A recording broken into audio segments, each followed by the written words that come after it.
Welcome to the show, Mighty Popo. You are a Rwandan musician and educator, as well as an award winner. Your music is steeped in African tradition, but you're also connected with rock and roll, blues, jazz, reggae, and folk music.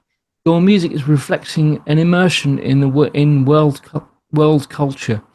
One of your career highlights was performing at the Canadian edition of Bob Geldof's International Live 8 concert, Oh which is wow. obviously a huge thing there. Yeah. You've worked with over 250 artists, one of which is our very own Skyler Jett. So there you go. There's loads to talk with you about. Thank you so much for joining us, Popo. And please tell us more. Well, thank you very much. Where can I start? I guess you've said it all. That's not all of it. There's loads more. Yeah. I'm thankful to be in this place, and I'm thankful for what I have done, and I'm even more thankful for what's yet to come. Yes. I love to learn, and I learn every day. And right now, I'm in this educational portion of my career, so I'm enjoying it, and I'm enjoying seeing the kids grow, to become professional musicians. Yeah. Well, you already professional. I heard your music. You professional, sure, right? And I mean, I love you so much because you invited me to come to your country and play some of my social conscious music. And all the students that you and Joey introduced me to, sweet, beautiful young people. You know what I mean?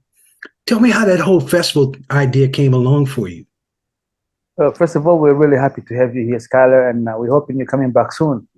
Man, you just And, say the word. for the type of things you've been doing, your work has been an inspiration for all of us. So for that, really, thank you.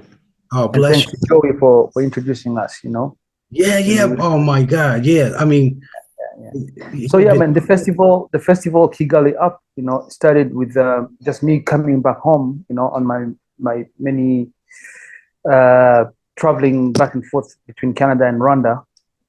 I started coming to Rwanda from 1998, and the situation that I saw, within the artist world here wasn't all that pleasant because kids weren't really playing instruments anymore. Because after the genocide of the Tutsi in 1994, that saw a million of us dead, things were just all shambled up. So the priorities were elsewhere. So music, slowly we're starting to build up. So I said to myself, it'd be a really good thing for me to also set my foot in and start to build this thing properly. that's exactly That's right. the journey. That's the journey of Kigali Up, really. Like you said, the genocide. Right after that was over, not a lot of people was probably thinking about music, but I'm sure the music is healing them. Yeah, man. Music is part of us. Music is the everyday life, and without it, we wouldn't be here. Oh God, yeah. Yeah. Yeah. You got to have music, man. Are you Yeah. writing any social conscious music? That seemed to be my game. I said, I don't know how to write anything else but social conscious music, actually. Yes, yeah. I love to link with the young people. You know, even if I wasn't like performing there, I love to come mentor the young people about the benefits of positive music and why we need it. I very much agree with that, especially today where the kids seem to not really have any cause they defend anymore. They just want to be successful, make money, and just be slick and drive big cars. Whether it's in America, here, Japan, or France, and anywhere in the world. So the kids over here also follow the trends, So it'd be good to bring back that thing that you and I, from our generation. I mean, you're a little older than me, but your generation, my generation is the same. We come from that core roots of believing in the real thing, in doing things organically. Mhm. So the kids nowadays really they don't have the same priorities as us. Yes. When we're fighting for freedom, the real freedom, freedom of expression, freedom of this and that, you know. And for you, there's many, but for us, it's almost the same struggle. Oh, wow. It seems like the kids don't have any cause to defend anymore except for their own belly. So that's really dangerous. It doesn't build a community. Pretty much, that's what I'm saying. It doesn't Yeah, build a community. and the kids today, man, like you and I, we had to practice. Yeah. we had to practice hard, man, for somebody to hear us. Some of these kids, they just want to jump out there. Oh, I sound good enough. No, man, you want to sound your best. That one newspaper, I forget the brother's name, who wrote an article about me, and he said, "Thank you, brother, for coming to our country and doing positive music, man." You know what I mean? Like some of these other groups come over there, got their pants all hanging down and gold teeth, and them young people, they see that and they think that's what it's supposed to be like, but it's not. So to be able to get there and sing some positive music, especially with the young people that you got me to play with me, that they were awesome. A lot of them keep in touch with me still today. Yeah, that's great. That's great that they're keeping in touch. Yeah, actually, a few of them are teaching right now at our school. I know the bass player, the guitar player, the drummer, they all now the instructors at the school. Yeah. Wow, man. Well, I love the kids. They always say, "Hey, Skyler, how you doing?" I'm like, "This is crazy, man. I'm from another country. You guys calling me, sending me some love like that, man. Thank you so much." Tom? Well, just a little bit about, I haven't actually mentioned that, but you are the founder and school principal director of the Assam Rwanda School of Creative Arts and Music. Oh, wow. Which is just incredible. I mean, presumably that's what you're referring to there when you're talking about your teachers that you got there. Is that something that you've always wanted to do? You wanted to kind of, we've mentioned it briefly already, the kind of teaching element, the fact you were doing this teaching. Is that something that you've always had a passion for doing, or did you think that because of the genocide, because of that thing, that's where you saw that it needed to go? Or what was the reasoning behind that? I think it's kind of both. Okay. I guess by nature I'm an educator. Yeah. Even during my whole high school, I did actually the science of education as a major, but like the last 2 years of high school. So I started teaching from the time I was 16, I will say. Wow. That's training.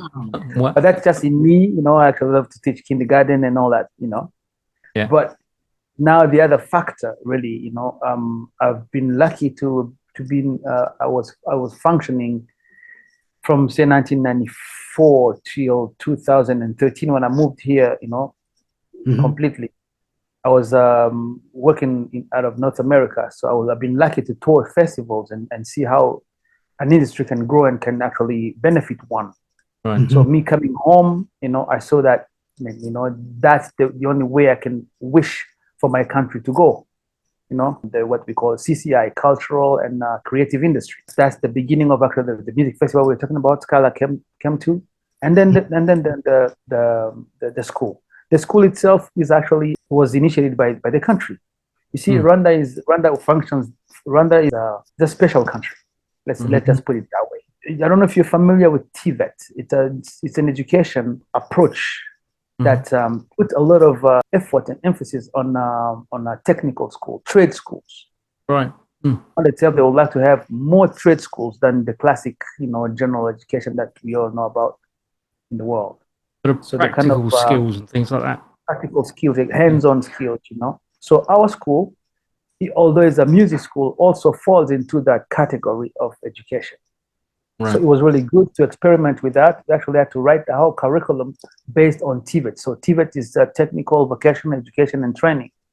We wrote a whole curriculum with new ways to music education, new approaches. So we're actually experimenting and piloting, and it's pretty much I like to call it street meet academia. Right. When the street meets academia, you really put those two together. You get a full musician, and we have to graduate a professional musician in 3 years. And this is our 10th year, and actually right now we're adding film to it. We're also adding music video productions, because kids like to produce music videos. Acting? And acting a little, but mostly producing, and producing film. But it's a 1 year condensed class, so module. Which hopefully it will develop to be also a 3-year core module. But we're starting with pretty much training those who are already in the industry, or those who want to start from scratch, but really start right. If I can, allow myself to say, it's really working. And I've just been invited to go to Burkina Faso It's in West Africa. Mm-hmm. Actually do a little presentation on our school module over there because they came to visit and they like what they saw. Yeah. You know, in 3 years we can actually really like graduate a professional musician in a good sense of it. Like as you know, Skylar, and I'm sure all of you are musicians. You know, somebody who has the culture of performance and performance approach and innovate and entertainer. You know, if you've been here before, you'll understand a little more what I'm trying to say because we're coming from people who from let's say from 1994 to say 2008, 9, and 10, people are doing more lip syncing than playing real instruments. Wow. I'm taking it from that point of view. That's why, you know, you hear me talk about playing live all the time. And so from the time the festival started in 2011 to when the school started in 2014, and now we have already graduated, say, over 150 learners. But now out of those, there's like almost 15 bands, professional bands. Wow. That show up on time, know how to set up, and can actually perform, say, music like Skylar's music and try to give it, you know, a genuine feel, you know. Yeah. They listen and they can actually read and they can write and, you know, but, from a popular music point of view, if I can allow myself to use that terminology, there are kids who can actually perform on an international stage anywhere without any complex whatsoever. And they can kill the music from here too. They're innovating on the music from here, you know, music that is not too familiar to North Americans, you know. Yeah. What age kids are you studying with you? The age group is from 14 to 23, 24. Okay. But we have some rare occasions where also some adults, you know, come to join the program. So we have had some 33 years old and some priests, some nuns. Wow, real mix. Wow. Right now we have a nun in our program, actually. Well, there you go. Now, I'd love to come write a song with you. Yeah, that'd be great, Skylar. And we get the young people to sing with us like a choir, right? Yeah. Yeah. Since last time you were here, I mean, we have built a really state-of-the-art recording studio. Yeah. No, that's Blake helped us to set it up, you know. So if you saw the celebration of the coronation of the King of England, we're actually part of that. We did our choir, our school choir is part of that performance. Okay. Yeah. We sent in our videos. If you look at that, you will see us in that celebration, that the grand the opening ceremony, the official opening ceremony. We're part of that. Yeah. You mentioned there a huge kind of moment for you guys being on the coronation celebrations there. But also, I briefly mentioned it. I want to talk a little bit about Bob Geldof's International Live 8 concert and how you got into that, you know, how they came into contact with what you're doing and obviously invited you to do. Tell us about that. Yeah, that was actually a nice, great experience for me. Got to rub shoulders with the big names, you know. Yeah. My last records in Canada was signed to CBC Records and also to Borealis Records. I think Borealis got sold to True North right now. It was a big project from the Canadian Broadcasting Corporation. They have put together, I think, 10 guitarists from African origin in Canada, living in Canada, or Canadian, from African background. And then we created a super group called African Guitar Summit. We did 2 albums and we toured all over Canada, you know. And when Live 8 came, you know, to be, we were actually invited as that group to perform. For one lucky reason, my song was picked to be performed, you know, with the group.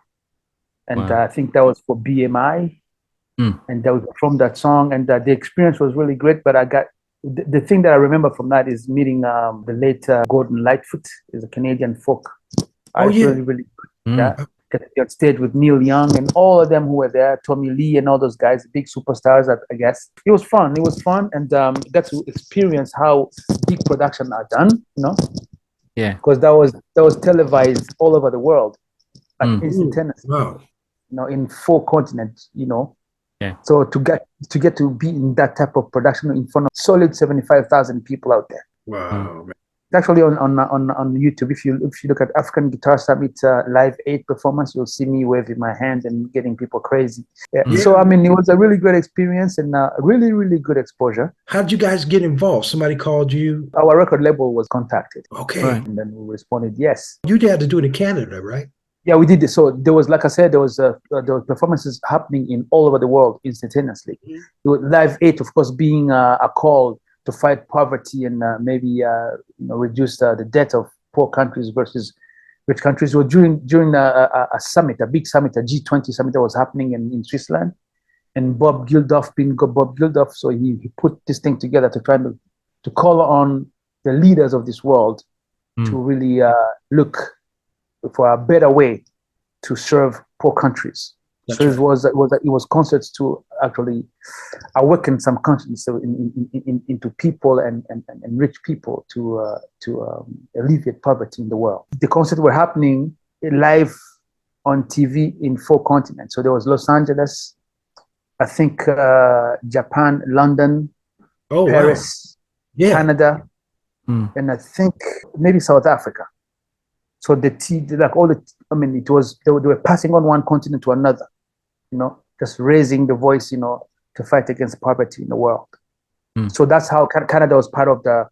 Yeah, I mean, you got Bryan Adams, you had Neil Young, you had all of them big names in Canada, and some of the bands that were touring in Canada from USA were also there. I remember some punk band, some heavy metal band were also part of it. I mean, big names. As a matter of fact, we went on after Deep Purple. You can imagine as they were pulling off 3, 5, 7 stories, Leslie's and amplifiers. Oh, and then my they rolled God, our little amps, like a little. And then you guys come in. And then we come in with our little amps, I started laughing actually because our cue, I was actually playing ping pong with Neil Young backstage. No way. Oh, wow. Yes. Myself and Kofi, our drummer, we were playing ping pong. And then our cue was Smoke on the Water. Right. When we hear that, we had to go backstage. Yeah. As we're playing ping pong, and then they started the riff to Smoke on the Water, right? And everything starts trembling. The ping pong table starts trembling. The little ball was on the table. Everything was vibrating. So, Oh, wow. So we rushed backstage, and then the volume was just maddening. The volume was just way too much. Yeah, and those are the type of experience that you really priceless. These are priceless moments. No. One's career that you could never forget. I would love to meet Bob Geldof. I think he'd be great to endorse what Music for Global Change is about. Yeah, most definitely. Yeah, I'm sure. I mean, him being, who he is. Off subject, I've always wanted to know, how did the war stop over there? There are people brave people, young men and women, like 18 to 35. These are the people who stopped the genocide against all odds. The whole world leaving us alone, But these young men and women came and stopped this genocide and built this country to be where it is today, and kick out some big time superpower. Tom's gonna get your information, man, so we can stay in touch with you. Yeah. Yes, please. Just basically want to know, Popo, just any kind of social media that you might be on, or any kind of websites you guys have got. Yeah, I'm on Instagram. I'm on Instagram. I think I'm called Mighty Popo. Yep. Yeah. Okay. And soon I will share with you the school's Instagram and website. Okay. So we're still working on it. Yeah. Brilliant. Yeah. And on Facebook, still same Mighty Popo. Okay. Social media, you can. Great stuff. What we'll do is put those links in the bottom of the video here. And if we've got any school links that you can get us to as well, we'll pop those in later on. So that'd be great.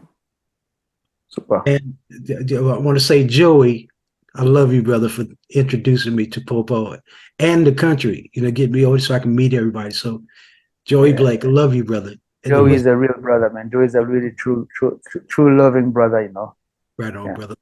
Thank you for the privilege of your time, my brother. I love you. Thanks for joining us. Appreciate it. Thank you. Pleasure's mine. Music can save the world. Music can save the world. If we all get together, music can save the world. Yeah. Music can save the world.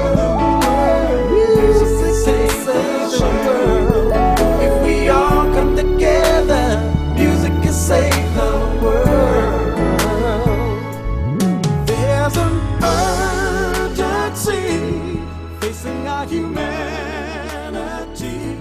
Thank you so much for watching. To stay up to date, please click subscribe and hit the bell. You can also join our group on Facebook and find us on LinkedIn and Instagram.